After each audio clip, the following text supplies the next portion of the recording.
I'm your host, Felipe Rose, and welcome to the Disco Chronicles and Beyond.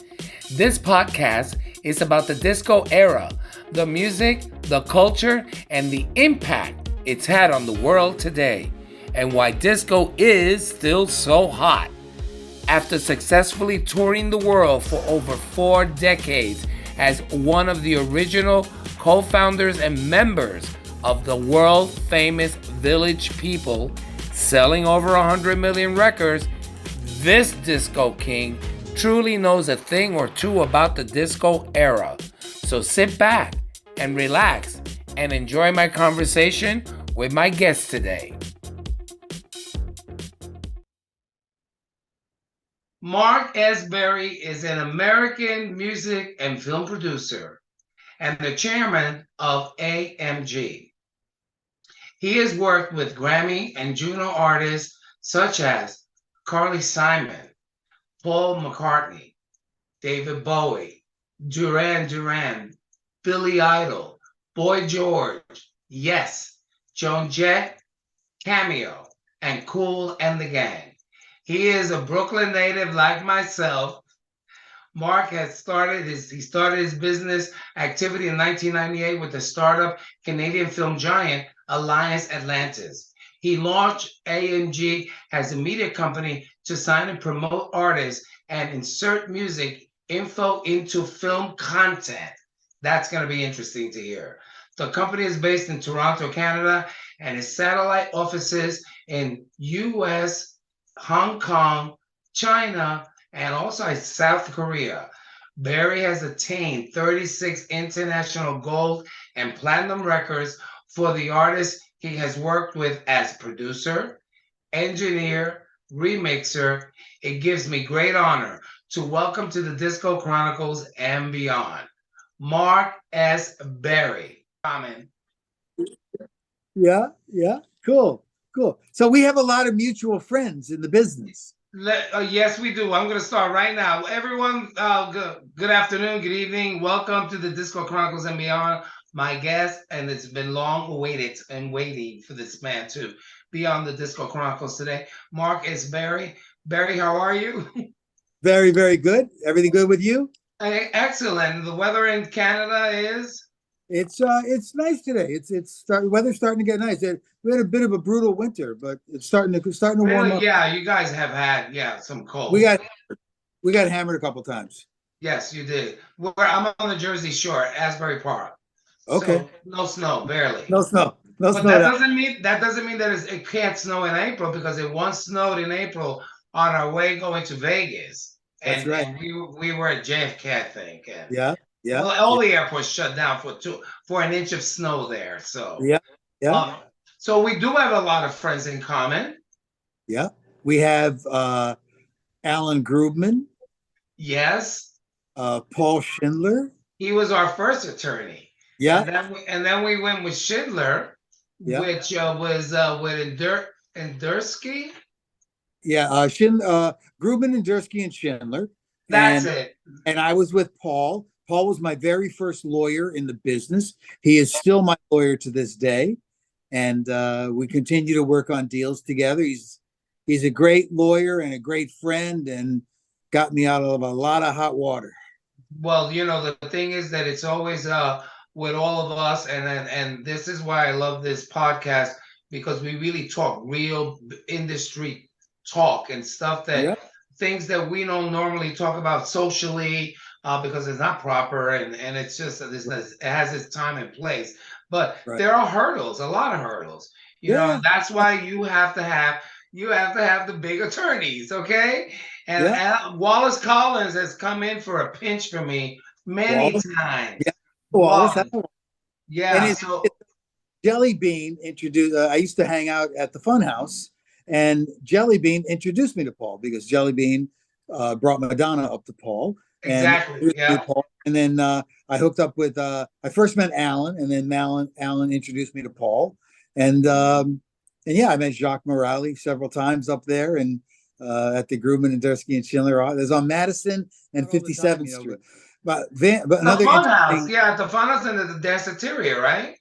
Danceteria was over.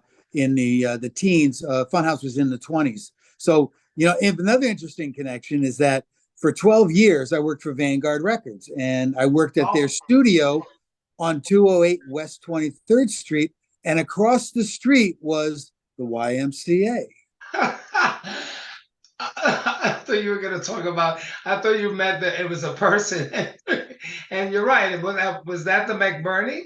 That was yes, it was, yeah. Well, that, believe it or not, and I haven't even got into the interview, and I don't care. I want to talk to you. We have so much in common. Yeah. That YMCA was on a lunch break. We were in the recording studio and the recording session. We just knocked out one of the next to no songs. It was supposed to be a song, but we said, well, we're gonna record this last song next to the no song. That's really the end of the album.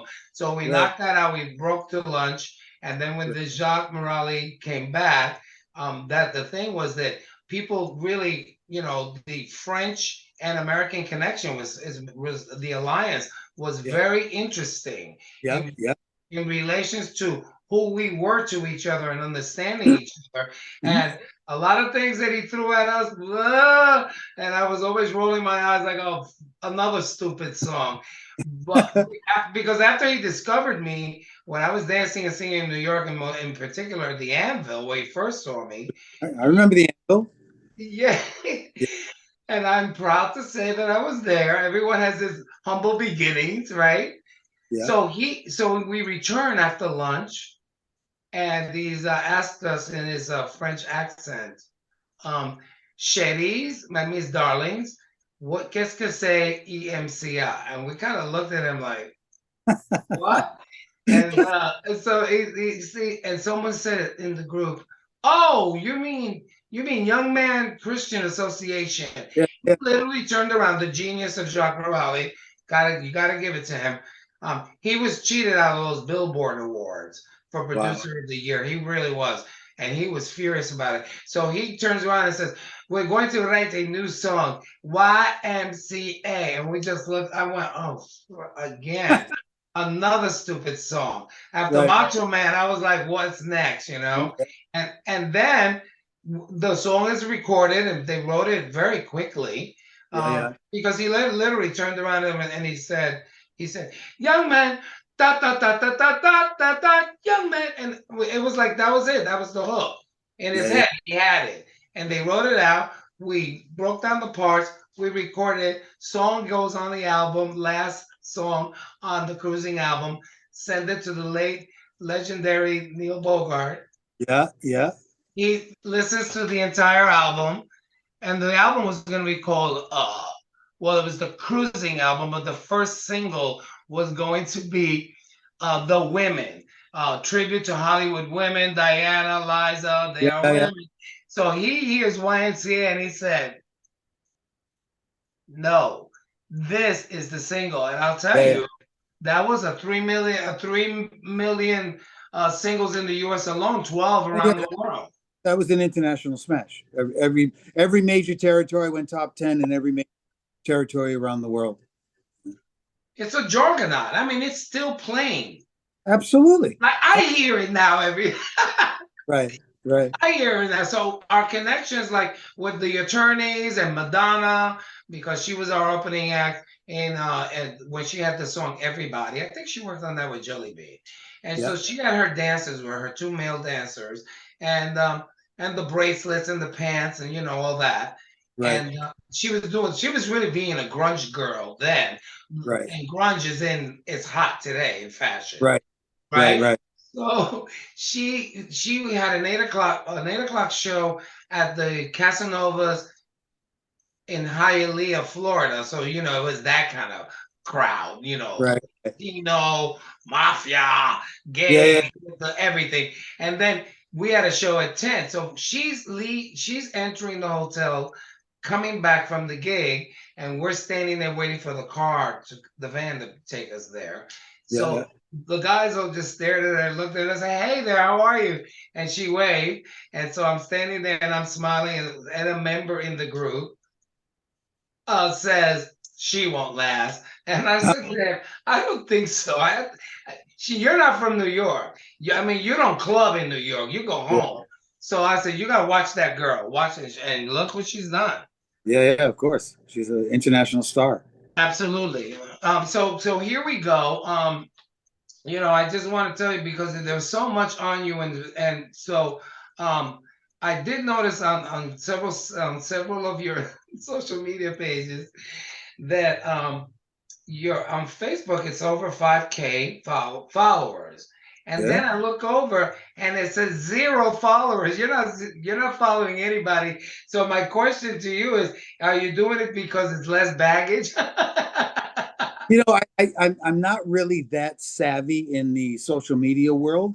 I do have someone that controls the social media for me and the company, but I'm just not that savvy in it. And frankly, I just don't have the time No, to. I know, you're absolutely right. I'm now trying to now lessen the time that I'm on with realizing that this time can be spent doing this and doing that. And No, when I'm not doing the gym in the morning and have to get back, and then there's my oh voice yeah, lesson, and then rehearsals and going over stuff for my new show. I just had a huge show in my own hometown of Asbury Park at great. the House of Independence. 800 plus showed up, Okay, all okay. 21 and up. They had never seen a disco artist, but they sing ABBA to every lyric.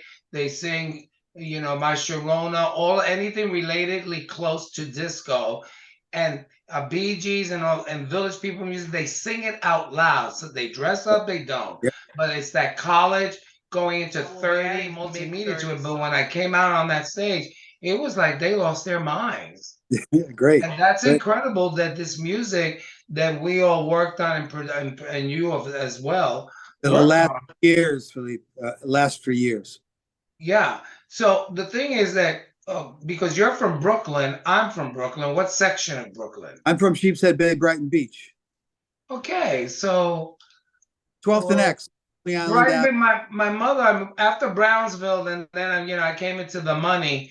I moved her to Seagate, Oh which yeah, was in beautiful. Coney Island, Yeah, yeah. which is like a private. It's a little Was a private. that was a gated community when I That's was a it. kid. It's a gated. Oops. Yeah. I put it in a gated community, but let me tell you, you needed to lock her up. She was. Well, Coney Island when I was a kid wasn't that safe an area. It No, really it was. wasn't. No, you're right. I had lost anyway at that point. I had lost my brother, my stepfather first to gun violence, and then my brother. Yeah, And then it was scary, and I pulled him out of Brooklyn yeah. to a house, rented a house. Then, no, I bought the house. Then she didn't like it. She wanted to be back there. So she Right. moved. Then they found a place, and then of course I stepped in and helped out with the finances. But it was very dangerous. Yeah, I used to go swimming down. We would only go down to Brighton 14th Street, and that's as far as we'd go. We wouldn't walk down the boardwalk all the way to Coney Island because Ah, it was too crazy down there. But Brighton 14th Street is right where the edge of the pavement was, and okay, got it, got it. yeah, and then we'd hang out for the day, do some swimming, and then walk back to Sheepshead Bay. So you at 17 years old, you leave Brooklyn and you went to the IRA school, which is um, the Institute for Audio Research. for the audio research, yeah, Institute of Audio Research. And so you're there, and that experience with that shaped you right there for what Well, you wanted to become, right, in your yes. life. Well, I had loved music, and I had always studied the Beatle records and stuff like that. And then, every night after dinner during high school, we go downstairs and we watch Walter Cronkite. Right, right, right. The most famous name and what came out of his mouth was gospel. So, and all we saw were body bags coming off the airplanes from the Vietnam War. So I said, "Mom, Dad, they're going to grab me without a doubt." The draft was on. Oh man, right. Yeah. So I said, they're going to grab me. So my dad, okay, what do you want to do? I said, well, I like music. I like sound. He goes, okay, find a school. And I found the Institute of Audio Research down on University Place by NYU, and, Yes. and just south of 14th Street. And I went there for my junior and senior year at night. So I'd go into Manhattan at nights, and then I'd go home and get up and go to school for my high school in the morning. And Uh, you graduated early. no, I graduated when I was 18. I just Okay, turned. so at 18, but then after that, you then said, I'm leaving because you I'm heard gone. this sound. You heard the The, British sound. the day after I graduated from high school, I had a ticket already. I was on an airplane to London. I wrote down all the famous studios from the Elton John record, the Led Zeppelin record, all these records. And that takes me to my next question, sir. You're so brilliant. You end up at Air Studios, owned by none other than George Martin. I mean, legendary producer, music arranger, conductor, composer. He introduced the world as we know it today to the Beatles. He brought the Yeah. Beatles to the world. In Yeah. fact, they used to refer him to the fifth That's element or the fifth member. yeah. Yeah. So you end up working in his studio, and was he there a lot? Yeah, he was there a lot. Some of the first sessions I worked on with Sir George. And you got to remember, I was a T-boy, a gopher. I rolled Yeah, up the mic but cables, to put be the in mic that but away. to be in that artistic atmosphere is like for Absolutely. you, you were a sponge, just taking every So bit in there, of and the first sessions I did with Sir George was the Live and Let Die soundtrack with Paul McCartney. well, you just took me to my next question because but also there while you were there, you were tutored by some amazing legendary producers Absolutely. Yeah, and engineers. Now the Live and Let Die with Sir Paul McCartney and Wings. correct. You guys had a 63-piece orchestra. Yep. What was Live, that like? Is it your live, favorite? live off the floor. It's your favorite out of all the sessions in the world. You say, and I read that is your famous, the best of your life recording session. What was that like? Well, you have to realize the experience, who you're hanging out with. So you got Jeff Emmerich, George's engineer, engineered all. You got George Martin. You got Paul and Linda McCartney, and you've got the London Philharmonic Orchestra. Oh my God! Wow. So, and here I am just getting coffee and tea and whatever you need, guys. Move a mic cable, move a microphone, da da da, and yeah, that's how you learned in those days. That's how you learned to be an engineer and to be a producer. So I was, for hanging out at that studio, Air Studios, was just a wealth of knowledge because you had so many different engineers, producers that worked at the studio. So being that you've worked with so many, right from that beginning there, with so many other legendary singers and musicians, pretty much from there and now through the rest of your life on the planet, seriously.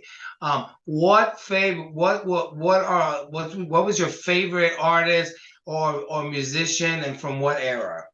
My favorite session that I did was which was my first credited recording, was "You're So Vain" by Carly Simon. Come on, Yeah, dude. that's the first record I got to sing on as engineer. That's beautiful. Yes, that's awesome. And as you probably know, we had Mick Jagger singing in the chorus section of the song, which kind of created this whole mystique about the song. Yes, it did. Yes, it did. Is that Mick Jagger's voice because he's not credited on the record? Is it about Mick Jagger? And that kind of created the whole thing, the whole mystique. Well, the mystique growing up for me was that it was associated that she was singing about him. But the fact is that if you really look at who he is and how he walks this earth, it's pretty much very flamboyant, like she described in the song, and all about him. And if this session goes really well between you and I'll tell you who it's about. Okay, that's a bet. You're gonna love what you're gonna see, because the editing and things that we talk about, our associate producer, she's behind that logo. She's taking notes, and then she goes and researches and finds that image. So while we're talking, the image just appears and goes across the screens, and you'll see it when it's all edited. But the thing is, I have several from that era, and I'm torn between, David Bowie, the Rolling Stones and Elton John, they were quintessential for my at that time, Sure. being 17, being 18. Because Right, I'm right. 69. I don't know how old you are, but 69 in 2 months. well, see, we're the same age. I'm just older. I'm in from January 12. Right. Right. So music shaped because I was living in Brownsville, Brooklyn. There was really nothing that inspiring there other than going to school and be lucky that you didn't get your behind kicked, Yeah, yeah, yeah. your ass beat. And so music was my escape. Music got me out of the situation, Mhm. many situations. I'm looking at, yeah, so um let's now jump because you're in New York and you end up working. You leave London. When you left London, you left because for what reason after working there I so left because of immigration issues. So I was an assistant. I was a T-boy. Any English kid could have done that. So I had immigration problems. They wouldn't renew my visa. So I came back to New York and walked the streets for a bit. And then I wound up at Vanguard Records, and I started there in 1976. So I came back in late '74 from London, hung out for a year in New York, and then very fortunate. I got a job with Maynard and Seymour Solomon at Vanguard Records, and I worked at Vanguard Records for over 12 years at their record offices at 71 West 23rd, and then the studio was at 208 West 23rd, the Carteret Hotel. oh, okay, great, right. Now you know Ray Pinky Velasquez. Are you kidding me? You know how many records? Pinky and I worked at Vanguard together. You know how many records we did together? I know. I had him on the show, and then the show didn't load up right, and that was like last season. So now he's right after you. So I have a Oh, double header oh, tonight. give him my best, man. I love this guy. I I, love. I'm certainly will. I certainly will. Now He, you he got me. I'm in the Legends of Vinyl Hall of Fame, and yes, Pinky's the one that nominated me for that. I was inducted in there. God, I can't remember the months and the years of blurry now. I think 4 years ago, Right, 19, 18. Yeah, and we had Gloria Gaynor come and she right, presented the award. So great. yes, it's a great organization. They're actually growing, really looking really Yep, nicer now. yep, They're in a big, huge theater. It's being done like real good production, high end, right, which is good. right. Now you uh, are in New York, and then you end up working before the Vanguard with three of the biggest recording studios in New York City. Right. The Electric Lady. Right. Then it was Right. the other Right. one was the Hit Factory Yep. And and the record. the record plant. That was huge. Like Yeah. Yeah. Yeah. again, So I was just going around to these studios. I was just offering my services as an assistant engineer and just meeting people, getting more and more interviews, going here, going there, just following leads. You got to remember, I had to sit down and type my resume on a typewriter by hand. but you also had your background in audio and me and recording. Yeah. So Um, I had the certificate of completion with the Institute of Audio Research, and then I had a great letter of recommendation from Air Studios, Sir George, and yeah, it opened a lot of doors for me. And when you were there at Vanguard with the Pinky, like what? So you did tap? Did you tap Vic Disco? And did you like? Because I I was don't see. at the beginning for all the dance music that came in. I did. I started in I started there in '76. I was doing a lot of mixing and remix. Just doing tape copies. Because they did a lot of Sure. licensing. And then I did a record called Pouze with Come On and Do It and Be With Me. Oh, I know And those. I know those. Yeah. yeah, yeah. And then he gave Alphonse Mouzon, who was the drummer on the session, gave me a co-production credit, and people started coming in. And you were there 12 years. 12 over 12 years. Yeah, yeah. I left there around 87, 88. And how long between that period um did you form AMG? AMG wasn't formed until I got to Canada. So you go back to Canada. So after I left Vanguard, I left Vanguard because my lawyer Paul Schindler was getting me a lot of international clients all over the world. So he would say, "Mark, here's Michael Gudinski. He runs a label called Mushroom Records in Australia. Go down there for 6 months and make a bunch of records for him." So I'd go down there, camp out for 6 months, and just make records. And then other people would find out that I'm down there. So then Sony, CBS Records would call me, then EMI Records would call me, and then I started having a lot of hits internationally. And they liked it because I'd go down there, make the records, and then take the record back to New York, and then knock on doors and say, "Hey, Bob Buziak at Sony Music." Oh yeah, Bob. Wow, what a name from Blast from the Past. Yeah, BMG, and I Right. did the Stu Echo record that had Funky Town on it, and he signed it to a U.S. deal, but it was EMI Australia that hired me, so I was able to get the records out internationally, which of course any record label loves, right? Yeah. And well, the streak of jealousy that I have that about Australia is that you were there for 6 months. I've been there 39 times, but Wow. only at a month at a time, Yeah, a month and a half at a time. I Tour love around, it. yeah, I tour around the continent and then head home. Yeah, I And was between yeah. and they got me an apartment on Bondi Beach. Oh, nice. Yeah, it was great, man. Oh, Jesus, right there, Right in where the it's heart of all it. where it's all going down. That's awesome. So tell us, our listeners and viewers, because we're being listened to and watched on Spotify.com, and the audio portion of the show is heard on Anchor FM. And a lot of people really don't have the time with crunching so much to do in an entire day that Right. they rather. That's why Audibles are great. And a plug, shameless plug, and that's why the audio version. You could be sitting at your desk working and listen to the show, the audio portion. Right. Right. So tell us about the you're at the helm of Attack Media. That's AMG, which Right. is So, which is a fully independent company with international promotional marketing sure. for new emerging artists for films, television, movies. And so tell us how the company, what's in it, the And divisions.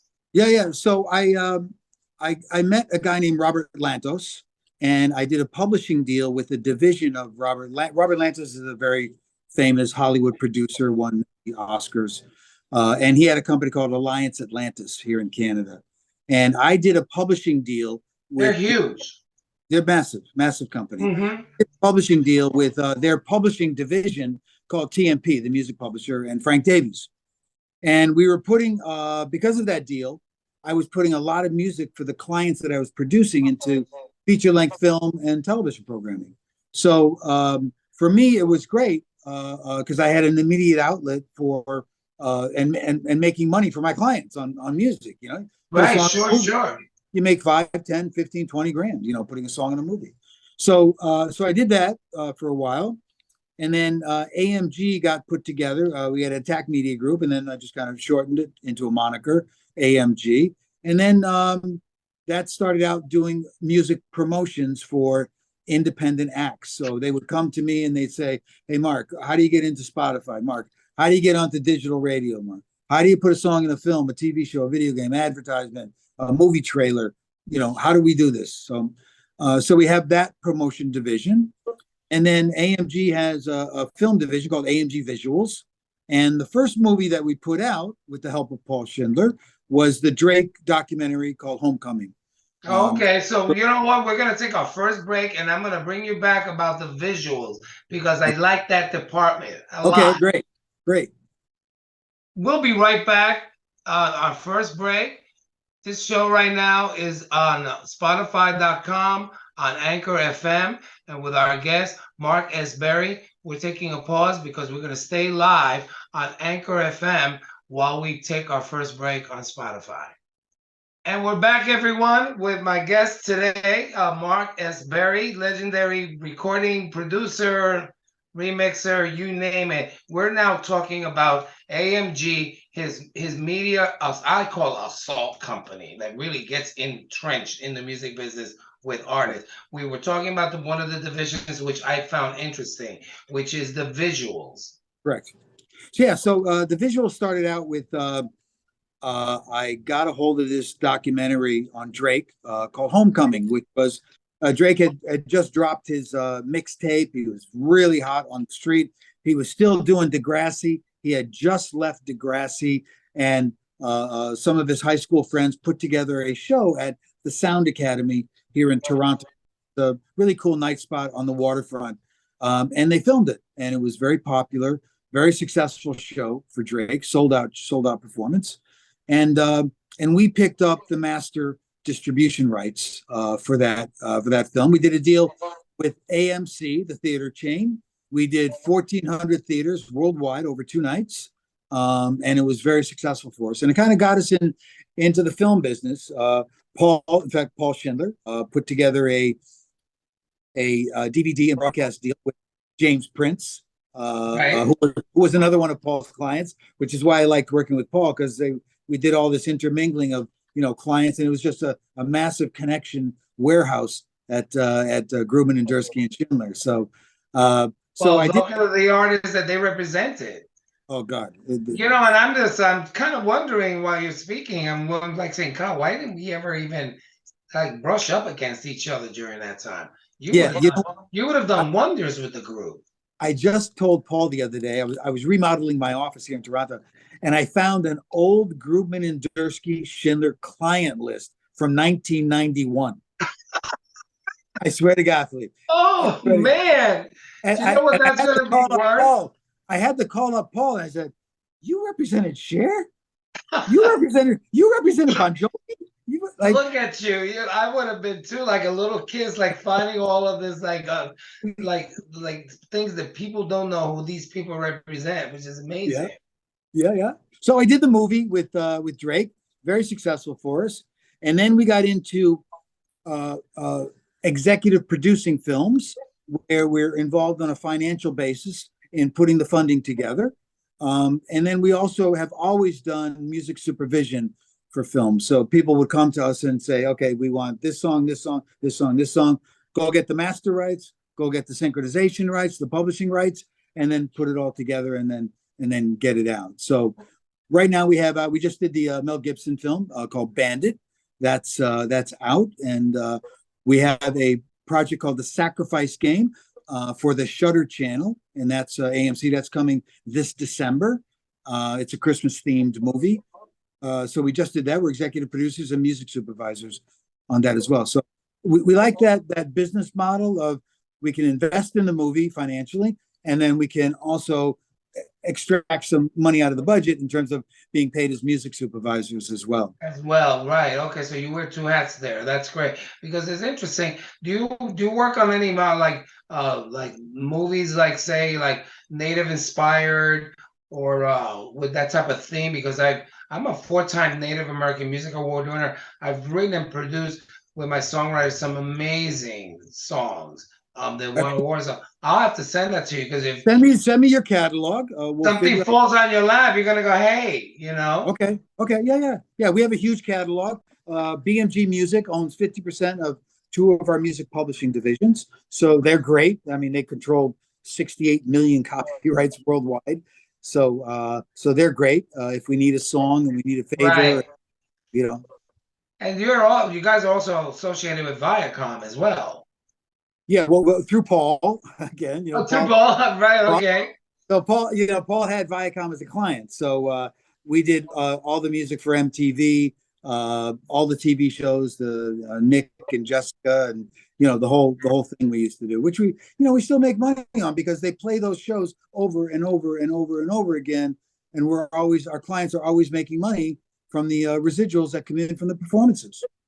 Right, that's interesting in the way. And while you're saying that, I'm now thinking and realizing, that Schindler, he really steered the ship with Jacques and Henri while we were with Alan Grubman. He was our lawyer, and right. he steered the ship, because they were French. They didn't know the Hollywood film and music industry, because then we went that way. You know Right, that. You right, know right. it Can't Stop the Music with Caitlyn Jenner. Oh, I'm sorry, Yeah. Bruce Jenner. Bruce, come on, come on. No, I know. Sorry, Caitlyn. I love you. Anyway, so they were also like Paul, very instrumental in shaping and Yep. people in the position of producing and writing and what have you. Right, right, right. Absolutely. So we really enjoy the film model, the film business model. It's very, very big industry today. I just read an article the other day. Netflix now has 231 million monthly subscribers, all paying Yes, 18.99 a month. So you do the numbers. That money is then reinvested into more programming, and all that programming, of course, needs music. and films. Yeah, films, absolutely. Yeah, Documentaries. They're taking books, yeah, turning them into films. Movies. Um, they're amazing in the sense that they also are now taking a huge area south of us that was Fort Monmouth. I had a speaking engagement there once, and they closed down, and it's been like 20 years, and it's massive, massive buildings, all gated, huge. They bought it. yeah, yeah. They're They're re- building a they're film. really, they're Netflix, really doing it. They're going to turn it into a movie studio right there, they're doing. I mean, they just bought the MGM. They bought 4,600 movies from MGM for like $6 billion. and Uh, adding more content to the all the time, streaming, to their all the time streaming. that they own. They're building a library and a film studio. That's what they want.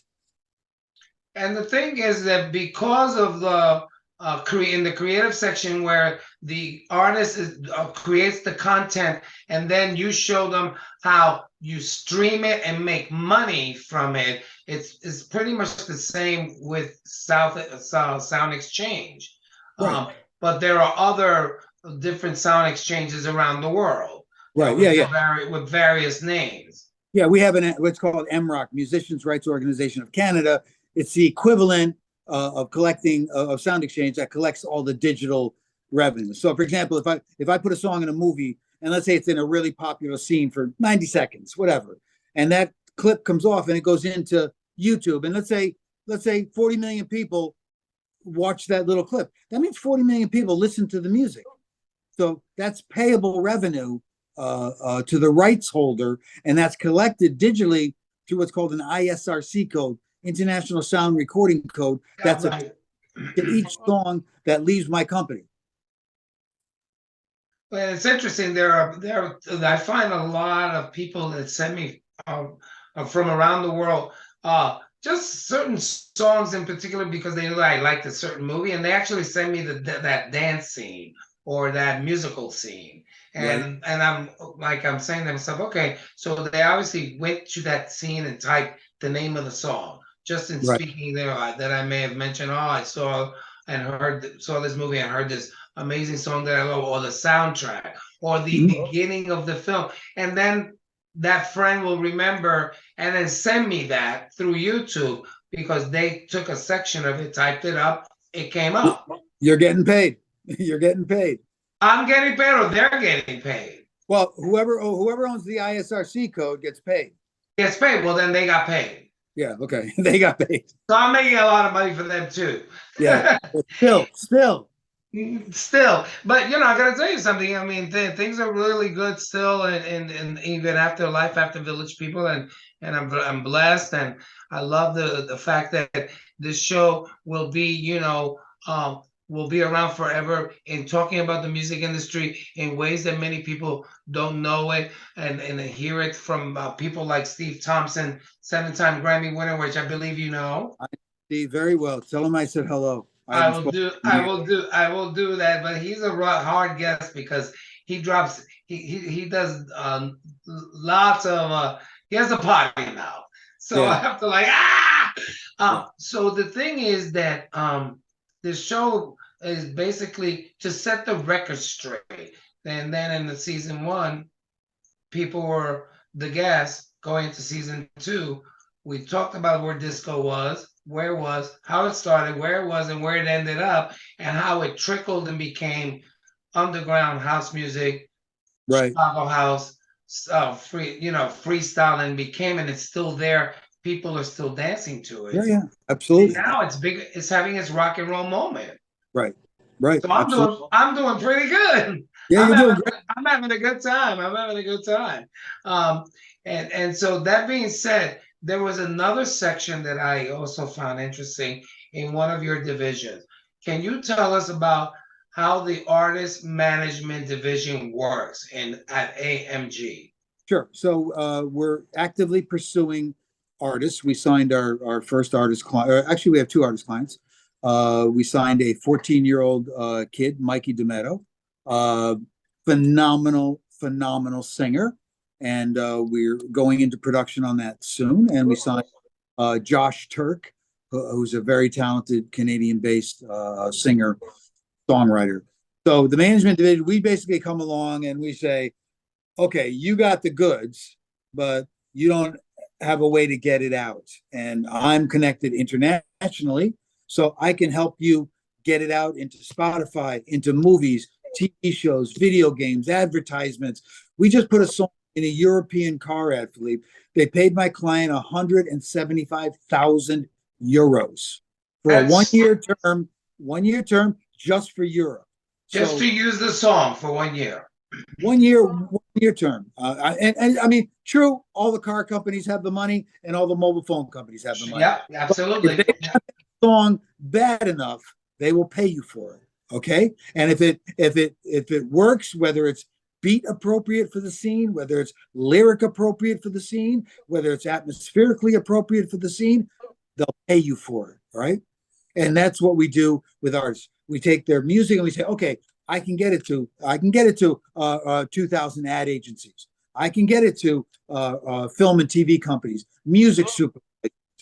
We can put a playlist together just of the client and go click, and it'll go out to 168,000 contacts across film, TV, video game, advertisements, and movie trailer companies.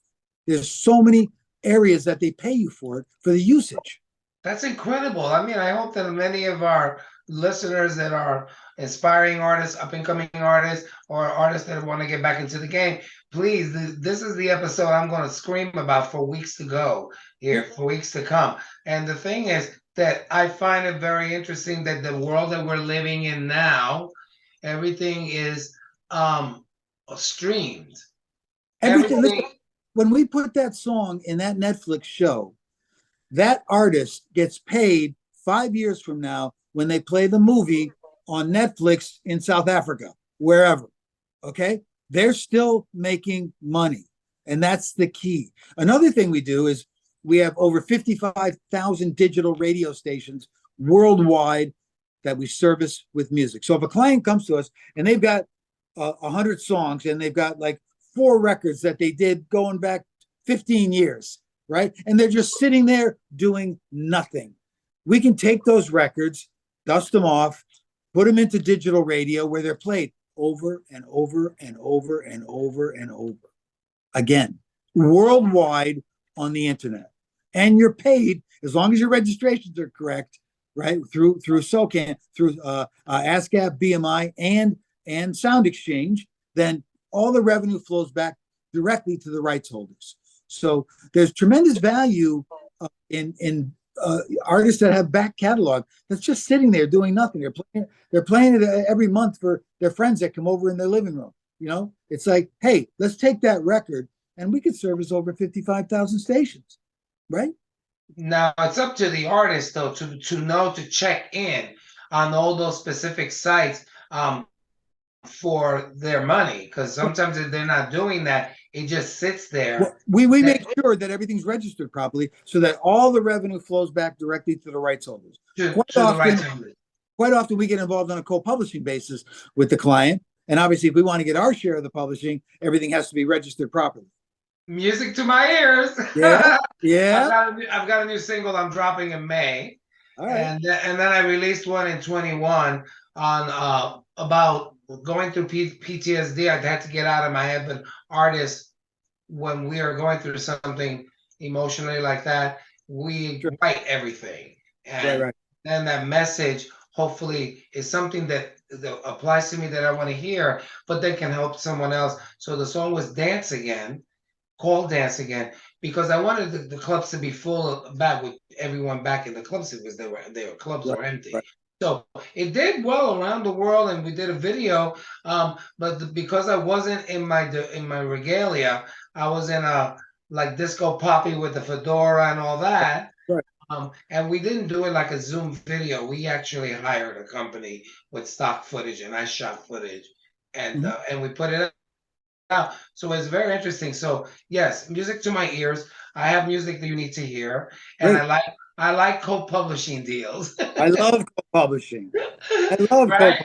So because I could go on forever, and then I want to thank you because we had the emails are buried in over others, and Yeah. there's only one of me, and dealing with all that other stuff. I get. There was I, miscommunication and some the technical problem. One day I was on with you and yeah. didn't couldn't get through. We kept rescheduling, but I want to thank you because you continue to say yes. No, And I wanted that one number one meet you, and I said, my God, he's thank from Brooklyn. you, thank you. He's from Brooklyn, Likewise, and we know all the same people. we Coming do. business. You know Ray Caviano. I've had him on the show. Of course, I know Ray. Oh my God. I mean, we were talking about the days of, and also with Lenny Fontana, who I believe you know. Yeah, We were talking about the days of when the Billboard convention at the Hilton Hotel was the thing to attend.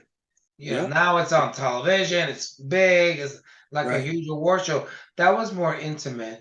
And on the diocese, you had producers, you had artists like Sylvester, Gloria Gaynor, Donna Summer, Village Sure, People, sure. DC LaRue, all on the Paul Jabara, all Right, on the right. diocese. While in the ballroom, all record execs, DJs, and what have you.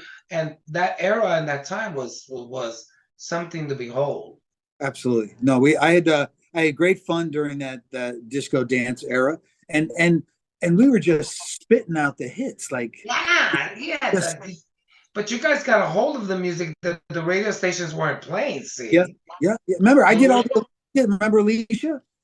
yes. I did all the Alicia records, All My Passion, Two Turned On, Baby Talk, you Oh know. my goodness! Yeah. Wow. And so during that period, what clubs were you running to in New York? So what clubs? Okay, I was going down to the garage a lot because that was just down the Yeah. street from Right. Okay. Xenon. Um, oh gosh, That was like a pinball machine. Being inside a pinball machine. yeah, Yeah. There a lot of stuff going on there. yeah, yeah. And then there was oh shit, I can't remember the name of the club. Uh, shit, my mind goes blank. Flamingo, 12 West. No. Yeah, yeah, yeah, yeah. Go to 12 West. Yeah, I did. You know me. You know Manny Parrish, right? Oh God, yes, he toured with us for 10 years as our Yeah, first I did recording with him. the Hip Hop Bebop record with him, Yes, and then he became our sound engineer. And right? then he said, I'm going to run this because that last road manager sucked. So he became our road manager. But Man, he turned around and called it, I'm your road missy. he's the best, man. I love him. He's And yeah, hilarious. we go to 12 West. We go to Anvil. You know, Excuse me, not while I was there. I hope not. No, because you would have had an eyeful. Yeah. Oh no, I had an eyeful. Trust me. So what was the club? had There an was a club right down the street on 23rd Street. I can't remember the name of the club. Is it just The Limelight? no? I used to go to the Limelight all the time. No, that was over on the 23rd. east side. It was on on 23rd Street, a couple of stories up higher. I want to say 23 West or 23. Shit, I can't remember. Yeah, there was an address like that, but not like me. We're talking about things and objects and places that we went to a decade, a century ago. How's that? Yeah, yeah, yeah. You're right. You're talking Well, we're something. blessed and blessing that you are here and that you're being seen. I'm being seen because when people, I don't know with you, when people say it's good to see you, I always say it's good to be seen Yeah, rather absolutely. than 6 feet under, you know. But And we've had a great history of music. I mean, and some of the records that we did were literally cultural, iconic records that they'll be set. around forever and Yeah, forever. yeah. They'll play. Village People 50 years from now. You know. Yeah, it'll just forever. I mean, it'll forever as long as the music will be around. Now, what before we leave, because we have such little time, and I have my next one with Ray Pinky. What's on the horizon right now? What any golden nuggets that you can share other than if the show goes well, you're gonna tell me who the guy is in Carly Simon? Yeah, I got to do it. The camera's got to be off though when I tell you. Okay. Oh no, of course it will. No. That's after you see the show. Yeah. You can email me and say, call me. I've got it. I'm No, gonna no. tell you. When you turn the camera off, when you should stop recording today, and you and I are just talking, I'll tell you the. I'll tell you. But I've got Ray Pinky, so I can't do that. Okay. When Okay. you see the show, you'll get a copy the morning it airs, the morning it airs, and then you'll see it, you'll watch it, you see it, and then you'll get back to me and go, that was great. Now let me call you, let me tell you, and Okay. boom. Okay. Cool. That. Because Cool. the thing about Capricorns, um, you tell me a secret and I throw it away because if it's not gonna suit me any better than if it's not going to be beneficial to me to pass it on and let it. So if it's a secret, I just forget. I throw it away. I don't talk about it again. Yeah. So what's new with you? What's coming out? Okay. So we've got we're working with a San Diego-based investment firm for a $10 million fund for investment into already partially funded films. So if somebody comes to us with a $3 million movie and they've already got 2.5 million, great, and they need a $500,000 to kick in, great, we'll kick in the $500,000. We'll be the last ones in, but we'll be the first ones out.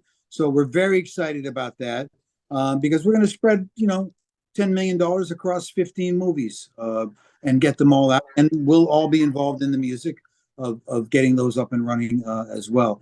So we're very excited about that. And then the whole management division is something that we're going to take advantage of this summer extensively because of the fairs, the festivals, Yes. the concerts, things like that. So we're very plugged in that. We've got a huge database of events in Canada and the United States. And this young man, that you were talking about that you were going to go into production with, so he's the little total package. This kid, right? This kid's a great he'll go out. kid, smart kid, not a dummy, and a phenomenal singer. I'll send you down some samples of his work. That'll be great. Now you guys will nurture him. You don't just push him straight out there like that. No, but he's been doing it for a while. I mean, then he's a pro. Then at that age, he turned 14 yesterday. They start early. They start early now. Yeah, but he's been doing it for 2 years. Oh, okay. Well, then there you go. And I love where music is today with everything that comes out on all genres. I love the creative input of what everyone's putting out. Isn't it exciting? Aren't we in a great time? Absolutely. It's a great time to make music, and more importantly, there's so many avenues to get the music out there that the world hear them. I mean, you'll appreciate this. I used to watch the charts on Billboard, and I say, "Oh, Felipe, he's number one in Germany." What? I've never. Yeah. And I have to wait to go to the Medem conference in Cannes, France, to hear the record.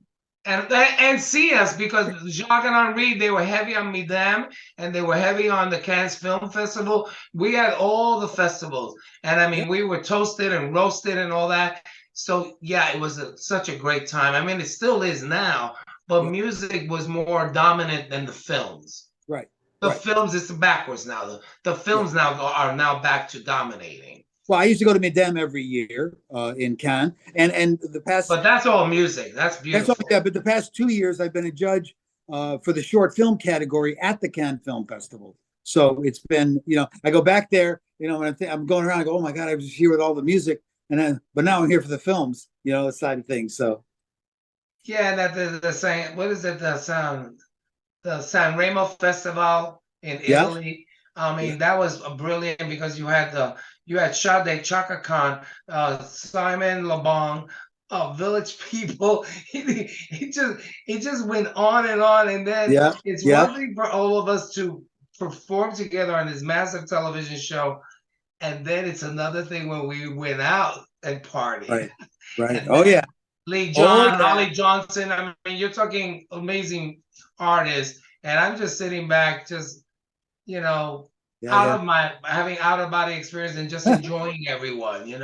So I want to thank you for a Absolutely. well in depth interview, because I wanted to get some of the humble beginnings, Brooklyn boy over here, Yeah, yeah. and all the people we know. And that this is not the last time you're going to hear from me. So I Great. will be in touch. Stay in touch. Finally, great to meet you. I got your email. Let's stay in touch. Tell Pinky I love him. He's the best. Alrighty. We'll do so. I'll So, tell all the guys. I'll tell all the guys in an email. I'll send them. They'll get a copy of that yeah, episode, of yeah, this yeah. episode. So Absolutely. I want to thank you on behalf of the Disco Chronicles and beyond, and all my listeners on Spotify.com and AnchorFM.com. And this video, not the video, the whole show will be launched next week. Then it'll go Beautiful. up on the official YouTube page. So I want Beautiful. to thank also my associate producer, Estela Nena Crespo, and I want to thank everyone for really listening and being there for us and supporting us. I Thank want you to thank again. I want to thank Estella too. She's great. Mark, it's great to talk to you. I will see you soon. Absolutely, brother. Take care. Thank Bye-bye. you. Thank you. Bye-bye. Bye.